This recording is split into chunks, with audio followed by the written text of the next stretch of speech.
세상을 바라보는 발칙한 시선, 발칙한 경제입니다. 오늘도 재미있는 경제 이야기 들려드리겠습니다. 안녕하세요. 상식에 반대말은 욕심이라고 생각하는 상식주의자 권순우 기자입니다.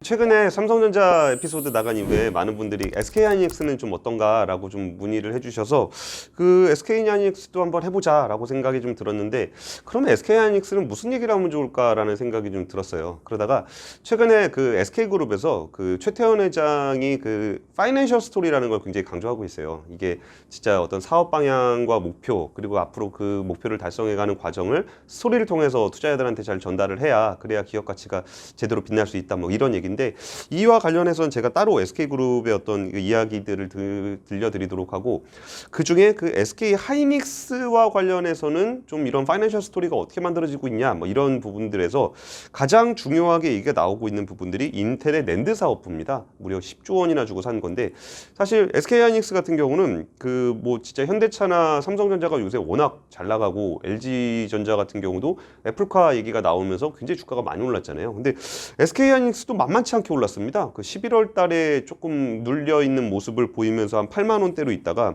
최근에는 거의 14만 원 찍고 13만 원까지 내려왔으니까, 여기도 뭐 저기 상승으로 따지면 거의 한 60% 뭐 이 정도까지 올랐으니까 굉장히 좀 강한 그 성장세를 좀 주가 상승을 좀 보이고 있어서, 정말 이 부분에 대해서는 정말 밀리지 않는 그런 부분들을 좀 보이고 있었습니다. 그래서 그럼 SK하이닉스 얘기가 근데 상대적으로 주가 상승에 비해서는 스토리가 뭐 삼성이라든지 현대차에 비해서 조금 그래서 좀 관심을 좀 못 받는 측면이 좀 있는 것 같습니다. 그래서 오늘은 SK하이닉스가 인텔의 낸드 사업부를 인수한 것이 어떤 의미고, 앞으로 인텔과 SK하이닉스의 그 낸드 플래시 포트폴리오 전략이 어떻게 되는지, 그거에 대한 얘기를 오늘 해보려고 합니다. 제가 최근에 그 반도체 전문가를 만났을 때 그 SK하이닉스가 낸드 플래시 인수한 거를 좀 어떻게 봐야 되는지 뭐 이런 얘기를 좀 들은 적이 있는데, 사실 저도 그 낸드 플래시를 어떻게 설계하고 뭐 이런 얘기는 잘 모릅니다. 근데 그분의 설명을 좀 들어보니까 와, 이런 얘기를 하면은 굉장히 좀 유의미하다, 좀 재밌다 싶어가지고 오늘 그 내용을 좀 정리해 보도록 하겠습니다. 하이닉스가 인텔의 낸드 한 10조 원을 주고 인수를 한다 그랬을 때, 일단 1번, 와, 우리나라 기업 진짜 예전에 치킨 게임에 거의 망할 뻔하던 그 하이닉스가 살아나서 그 반도체의 제왕 인텔의 낸드 사업부를 통째로 인수한다. 이거 굉장히 좀 인상적이고 정말 국뽕에 좀 차오르는 뭔가 자부심이 느껴지는 그런 일이었는데, 반대로 조금 지나면서 야, 이거 너무 비싸게 산 거 아니냐, 뭐 이게 그 인텔의 낸드 부분은 좀 옛날 구닥다리 시설과 공정을 갖췄는데 이거를 무려 10조 원이나 주고 샀다고 하니, 또 이거 인텔이 뭐 팔 만큼, 그러니까 빼먹을 만큼 다 빼먹은 그런 공정을 사온 거 아니냐라는 좀 의구심이 좀 들기도 했습니다. 그리고 그에 앞서서 뭐 일반적으로는 뭐 저를 비롯해서 일반적으로는 이게 도대체 이게 뭔지를 잘 몰라요. 인텔의 거 사오는 게 뭐고 뭐 이런 것들을 잘 몰랐는데, 좀 설명을 들어보니까 좀 이해가 좀 가는 부분이 좀 있었습니다. 그러니까 일단 크게 세 가지 정도를 생각해 볼 수가 있는데, 일단은 반도체 산업이라는 게 뭐 꼭 메모리 반도체, 뭐 낸드는 메모리겠지만 그 메모리뿐만이 아니라 이제 다른 분야에서도 굉장히 승자 독식이 굉장히 강하게 나타나는 시장이라는 점, 그리고 두 번째는 그 하이닉스와 인텔의 낸드를 제조하는 방식이 다르다는 점, 그리고 세 번째는 그 낸드 플래시의 SSD가 HDD보다 싸지는 날, 그러면 어떤 일이 벌어지는지에 대한 이야기, 이렇게 세 가지 정도로 좀 요약을 해볼 수 있을 것 같습니다. 먼저 그 첫 번째 승자 독식 관련해서는 반도체 시장에서는 점유율이 굉장히 중요합니다. 그래서 어떻게 보면은 반도체 시장은 1등이 진짜 돈을 왕창 벌고, 2등이 어느 정도 벌고, 3등까지는 근근히 살다가 뭐 4위, 5위, 6위는 야, 이제 저 회사는 곧 망하겠구나, 언제가 됐든 망하겠구나, 이런 생각을 하게 되는 시장이라고 해요. 대표적으로 D램 시장 같은 경우에는 이제 삼성전자가 압도적인 1등을 하고 있고, 2등이 SK하이닉스, 3위가 마이크론, 이렇게 순서로 가는데, 이렇게 보면은 반도체 치킨 게임에서도 보겠지만 굉장히 뭐 엘피다를 비롯한 굉장히 전 세계적으로 많았던 메모리 반도체 시장 그 D램 업체들이 다 망했죠. 그러면서 삼성은 이제 반도체 사이클이 올 때마다 어마어마한 돈을 벌어들이고 있습니다. 근데 낸드 시장은 아직까지 그렇게까지 그 승자 독식이 이루어지고 있지는 않은데, 1위는 삼성전자고, 근데 여기서 한 이제 하이닉스가 한 6위 정도가 되는데, 사실 이 정도 시장 점유율을 가지고는 뭐 결국은 그 어느 순간에는 경쟁에서 도태가 될 것이다 라고 전망을 하는 전문가들이 대부분이었다고 합니다. 그런데 여기서 그 SK하이닉스가 인텔을 인수함으로써 점유율 2위를 차지하게 되면서 이게 점유율 게임에서 그 승자 독식이 보편화되어 있는 뭐 메모리 시장, 반도체 시장에서 점유율을 통해서 2등이 됐다. 이것만으로도 굉장히 큰 의미가 있다고 합니다.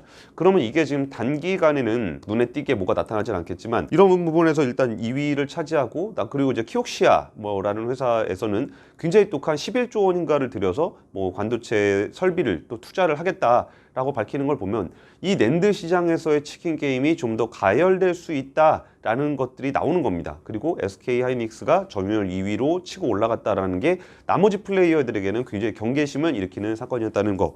그래서 양적인 성장 이 부분 자체도 굉장히 큰 의미가 있다고 합니다. 두 번째는 제조 방식의 시너지인데 이 부분이 내용이 좀 어려워요. 그래서 저도 이 내용을 정확하게 기술적으로 이해하고 있지는 못하고 그분이 설명해 주신 얘기, 비유를 들어서 설명해 주신 얘기를 토대로 우리가 이해할 수 있는 방식으로 한번 설명을 해보도록 하겠습니다. 일단 이석희의 SK하이닉스 사장의 말을 한 번씩 뜯어보면은 양사의 낸드 사업은 강점과 주요 포트폴리오에 중복되는 부분이 적고 상호 보완적이기 때문에 낸드 사업 기회를 확대할 수 있을 것이다. 이렇게 얘기를 했는데요. 이 내용을 어떻게 풀이해서 설명할 수 있을까? 아니면 조금 더 그 깊이 들어가서 한번 설명을 해볼 수 있을까 했을 때 일단 낸드 플래시 메모리를 만드는 방식이 두 가지가 있는데 하나는 플로팅 게이트 방식이고 두 번째는 차지 트랩 방식입니다. 이 두 가지가 정확히 뭔지에 대한 설명은 굳이 오늘은 하지 않겠습니다. 기술적으로 좀 복잡한 측면이 좀 있어서 어쨌든 그 플로팅 게이트 방식이 좀 옛날 방식이고 차지 트랩 방식이 좀 최근 방식 이라고 좀 생각을 하시면 될 것 같은데 뭐 최근이라 봐야 굉장히 좀 오래되긴 했습니다. 근데 이 차지 트랩 방식을 대부분의 그 낸드 회사들이 사용하고 있고 SK하이닉스 같은 경우도 차지 트랩 방식을 사용하고 있습니다. 인텔 같은 경우가 거의 뭐 유일하게 뭐 주요 플레이어 중엔 유일하게 플로팅 게이트 방식을 여전히 고수를 하고 있는데요. 주요 업체들이 플로팅 게이트 방식을 버리고 차지 트랩 방식으로 전환을 하게 됐던 거는 아무래도 그 차지 트랩 방식이 3D 적층, 메모리가 있으면 이렇게 적층을 하는 게 굉장히 유리하기 때문입니다. 최근에 마이크론도 그렇고 뭐 SK하이닉스도 그렇고 뭐 176단을 완성했다 뭐 이런 얘기들 개발했다 이런 얘기들이 나오는데 이게 이 플로팅 게이트 방식이 아니라 차지 트랩으로 방식으로 3D 적층을 착착착착 쌓아서 이거를 늘리는 방식이라 이게 굉장히 좀 그 용이한 그 차지 트랩 방식이 용이하기 때문에 대부분의 낸드 회사들은 그쪽으로 기술 개발을 하게 됐고 그런 방식으로 생산을 하고 있습니다. 근데 여기에서 멀티레벨 셀이라는 기술이 있는데 멀티레벨 셀을 좀 뭐라고 설명해야 되는지는 좀 복잡합니다만 셀이 하나 있을 때 셀을 아까 말씀드렸던 것처럼 적층을 해서 쌓아가는 방식이 있다면은 이거를 물리적인 구조는 그대로 있는데 이거를 그 안에 있는 정보를 읽어내는 방식을 바꾸는 건데 셀을 쪼개는 겁니다. 셀을 쪼개서 지금 예를 들어서 뭐 1비트가 있으면 0하고 1 그러면 이제 1비트가 있는데 이거를 0, 0.5, 1 이렇게 세 개로 쪼개면 이렇게 딱 쪼개게 되면은 똑같은 셀 안에 조금 더 그 에너지 저장 용량을 키우게 되는 겁니다. 그러면 이거를 이렇게 그 두 개로 쪼개게 되면은 이제 멀티비트 셀이 되는 거고 그 다음에 세 개가 되면은 트리플 비트 셀 4비트가 들어가면 쿼더러플 레벨. 그러니까 요거를 몇 개로 쪼개느냐에 따라서 멀티, 트리플, 쿼더러플. 그리고 여기에 5개까지 들어가는 1비트에 5비트까지 들어가는 펜타 레벨, PLC라고 불리는 방식까지 기술적으로 연구가 진행되고 있습니다. 이게 그 처음에는 쌓아가는 거는 당연히 그 차지 트랩 방식이 훨씬 유리했었는데 요 멀티 레벨 셀로 이렇게 쪼개는 방식을 하다 보니까 차지 트랩은 진짜 뭐 엄청나게 뭐 1000단, 뭐 지금은 176단이지만 뭐 300단, 1000단 뭐 이렇게까지 갈 수 있을 거라고 생각했고 플로팅 게이트는 이걸 적층하는 것에 한계가 있다고 생각하기 때문에 대부분 차지 트랩으로 바꿨던 겁니다. 근데 멀티 레벨로 이렇게 쪼개는 방식을 하다 보니까 이거는 차지 트랩보다 플로팅 게이트가 더 잘 되는 것 같아 라는 생각이 들고 거기에 대한 연구들이 요새 많이 이루어지고 있어요. 그러다 보니까 이게 지금의 시장의 대세는 3개로 쪼갠 TLC 방식인데 요거를 4개로 쪼갠 QLC라든지 5개로 쪼갠 PLC를 생각해 보니까 야 이거는 차지 트랩으로 안 되는 것 같아.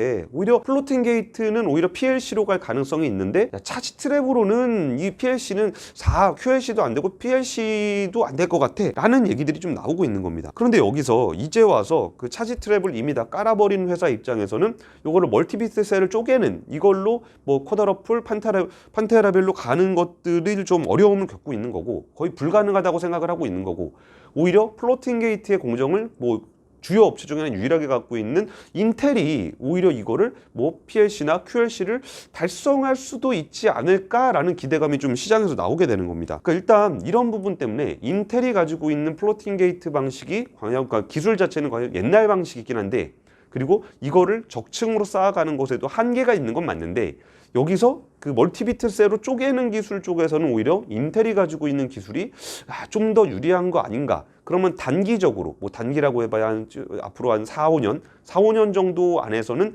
오히려 이 멀티비트 셀 방식에서는 인텔이 조금 더 치고 나갈 가능성이 있다라는 게 지금 낸드 부분의 어떤 고민입니다. 그렇게 되면은 하이닉스 같은 경우는 이미 차지 트랩 방식으로 해서 지난해 초에 128단 개발을 하고 1년도 안 돼서 176단을 개발했습니다. 그러면서 이게 지금 낸드에서 단수를 올리는 것에서는 뭐 충분히 앞서가는 기술을 가지고 있고, 그리고 멀티비트 셀로 쪼개는 그 플로팅 게이트의 비트 셀을 쪼개는 이런 방식을 하고 있는 인텔의 걸 사옴으로써 이 둘 중에 어떤 게 더 먼저 거기에 도달할지는 몰라요. 이게 플로팅 게이트가 먼저 될 수도 있고 차지 트랩이 먼저 될 수도 있는데, 어쨌든 SK 하이닉스 입장에서는 낸드 부분에 대해서 1위인 삼성전자를 추격할 수는 없겠지만 멀티비트 셀을 가지고서 올라가는 가격을 낮추는 방법, 그리고 단수를 높이면서 효율을 높이는 방법, 이 두 가지 포트폴리오를 같이 가져갈 수 있게 됐다는 게 이번에 SK 하이닉스가 인텔을 인수하게 된 그런 어떤 그 이유이자 어떤 장점이라고 할 수 있는 겁니다. 그렇게 보면은 아까 이석희 사장이 얘기했던 거, 강점과 포트폴리오가 중복되는 부분이 적고 상호 보완적이기 때문에 낸드 사업의 기회를 확대할 수 있다.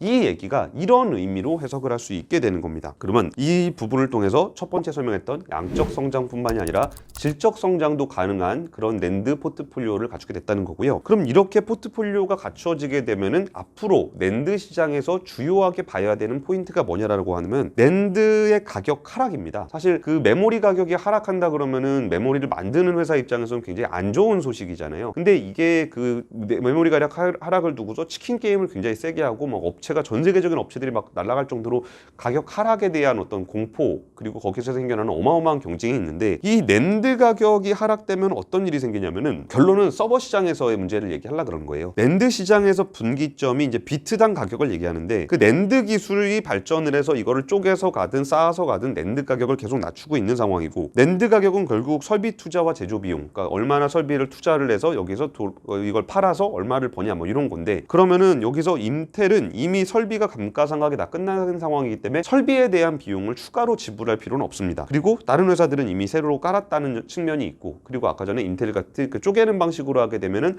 기존의 플로팅 게이트 설비를 그대로 사용할 수 있기 때문에 인텔은 가격 경쟁력 측면에서 굉장히 강점이 있습니다. 그리고 이게 플로팅 게이트와 차지 트랩이 경쟁이 끝난 게 아니기 때문에 요 두 개를 기술을 가지고 계속적으로 개발을 할 경우, 이 낸드를 가지고 쌓아 올리가 차지 트랩으로 쌓아 올리는 것과 플로팅 게이트로 쪼개는 것을 함께 갔을 때 가격이 계속 떨어질 수가 있는데, 여기서 그 티핑 포인트가 되는 거는 낸드 가격이 기가바이트당 5센트가 되는 순간이 온다면 어떤 일이 생길 것이냐라는 것에 굉장히 많은 분들이 관심을 가지고 있습니다. 요즘은 대부분 노트북이나 소매기기에서는 SSD를 많이 쓰잖아요. 근데 서버 같은 경우는 지금 이제 굉장히 대용량을 보관해야 되는 데이터 센터 서버 같은 경우는 가격이 싸고 용량이 크고 안정적인 저장 시설이 필요한데, 저장할 수 있는 메모리가 필요한데, 그러다 보니까 서버에서는 여전히 SSD보다 HDD를 훨씬 많이 사용하고 있어요. 하드디스크를. 그 비중이 무려 HDD 비중이 80%를 차지하고 있습니다. 정작 SSD 이 부분은 굉장히 그 소매 시장에서는 굉장히 강점이 있지만,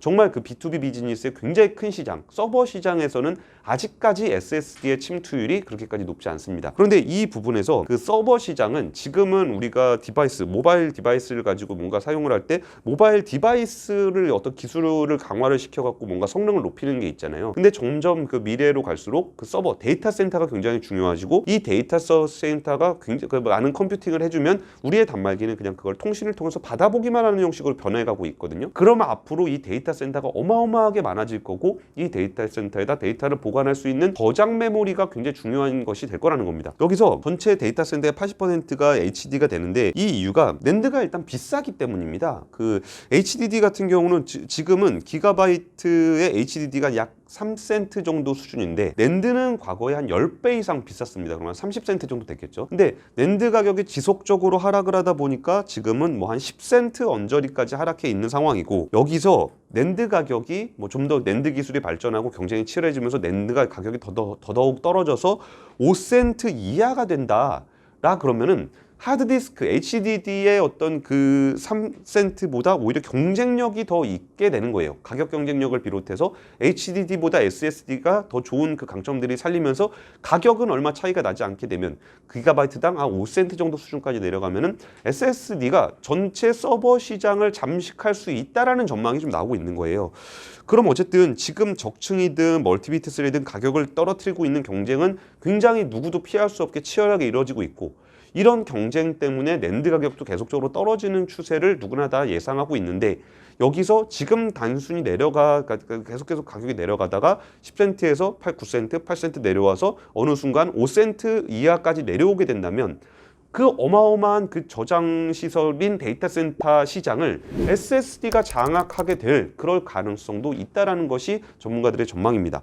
그러다 보니까 이 하이닉스 같은 경우는 이 그 SSD가 HDD를 잡아가는 그 과정의 한복판에서 한쪽 손에는 인텔의 플로팅 게이트를 잡고 한쪽 손에서는 자기가 하고 있는 차지 트랩의 적층 방식을 계속적으로 개발할 수 있는 그런 어떤 상황이 되게 된 겁니다. 그러면 이 포트폴리오에서는 한 2025년까지는 뭐 하이닉스가 가지고 있는 낸드의 포트폴리오의 강점을 다른 경쟁사들이 따라가기는 좀 어려울 것 같다. 물론 처음에 설명드렸던 점유율 때문에 생겨나는 어떤 그런 경쟁력과 별개로 공정기술상, 포트폴리오상의 경쟁력은 아무래도 하이닉스가 갖고 있는 지금의 포트폴리오가 가장 강한 효과를 보일 수 있을 것 같다는 겁니다. 그러면 이렇게 좋은 그 인텔의 낸드를 인텔은 뭐하러 그걸 팔았을까라는 궁금증이 저도 좀 생겨가지고 물어봤는데, 그랬더니 일단은 인텔이 지금 자신들의 반도체 제국이 무너지면서 여기서 굉장히 좀 대응을 어려워하고 있어요.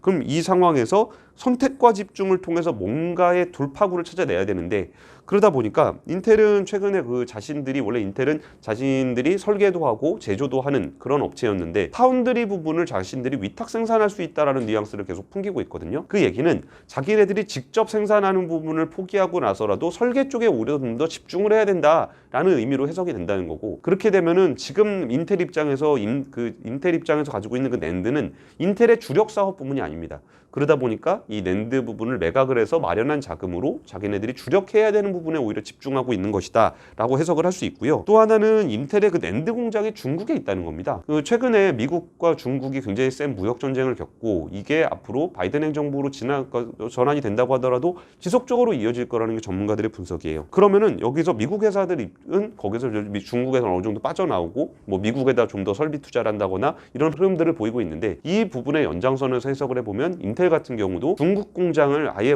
폐쇄하거나 그런 게 아니고 매각을 함으로써 거기에 대한 부담을 좀 줄이면서 그 자금을 통해서 국내 투자, 미국에 투자할 수 있는 여력을 마련한 것으로 보는 관점도 있습니다. 하이닉스는 전체 매출에서 디램이 차지하는 비중이 굉장히 높은 회사예요. 한 70% 정도 되는데, 그래서 지난해 3분기에 이제 그 중국의 화웨이가 더 이상 메모리 반도체에 대해서 한국 거를 살 수 없다라 그랬을 때 가장 그 주가가 크게 눌려 있던 것도 SK 하이닉스입니다. 왜냐면은 거기서 디램이 판매하는 비중이 높고, 그러다 화웨이에 의존하는 비중도 높다 보니까 이 화웨이를 만약에 놓치게 되면 그만큼 매출 타격을 입을 거다라는 전망이 있었습니다. 그래서 SK 하이닉스 같은 경우는 자신들의 포트폴리오를, 근데 디램은 다들 아시다시피 사이클이 한번 움직일 때마다 이 변동이 굉장히 크기 때문에 이 부분에 대해서 삼성전자가 거기서 좀 저평가를 받고 있는 것도 디램 매출 비중이 높다는 것 때문이었거든요. 그러면 SK 하이닉스 같은 경우도 이 디램의 어떤 비중을 낮추기 위해서 뭐 그 시스템 반도체의 이미지 센서라든지 아니면 이번에 그 낸드라든지 이런 부분들을 좀 강화하고 있는 측면이 분명히 있는데, 그러다 보니까 이 그 낸드 플래시 부분을 강화한 것이 하이닉스가 좀 더 그 자신들 사업 포트폴리오를 강화하고 있는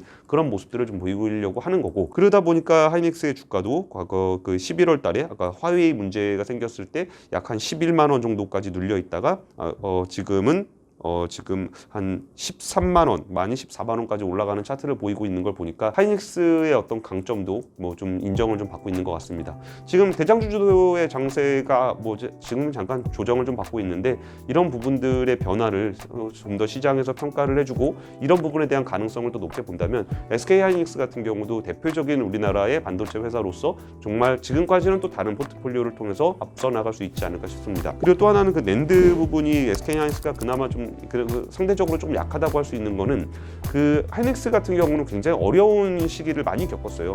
대주주도 많이 바뀌고 막 그랬는데 이런 과정을 거치면서 연구개발 투자를 상대적으로 몇 년 못했던 부분들이 아직까지 좀 남아있는 측면이 있습니다. 아무래도 SK그룹이라는 큰 그룹 안으로 속해 있다 보니까 SK하이닉스가 우리나라의 대표적인 반도체 기업으로서 앞으로 미래를 준비할 수 있는 그런 실탄들을 많이 마련하고 그 그룹의 또 지원도 받고 이를 통해서 전체적인 우리나라 산업을 발전을 시킬 수 있는 그런 계기가 되기를 기대해 보겠습니다. 지금까지 발전한 경제였습니다. 감사합니다.